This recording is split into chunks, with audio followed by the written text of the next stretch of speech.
Rachel is at school. Her desk is in the front row. Her teacher writes the board. The words looks fuzzy to Rachel. Rachel squeaks. She cannot see the letters. She needs to see the doctor. Her mom calls Dr. Nico. He is an eye doctor.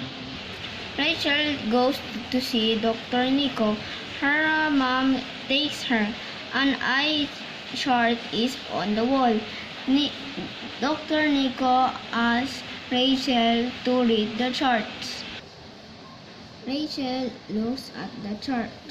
The doctor points the letters. The line is too small to see. Rachel looks through a machine. The machine has many knobs.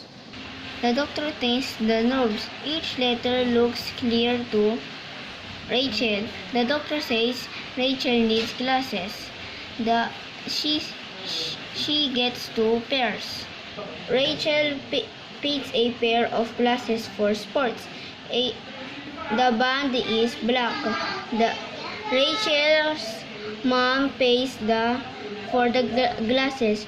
Rachel sees the boards in the school clearly. She sees better for soccer. Goal! Like and subscribe and click the notification bell for more videos I'm gonna make for story.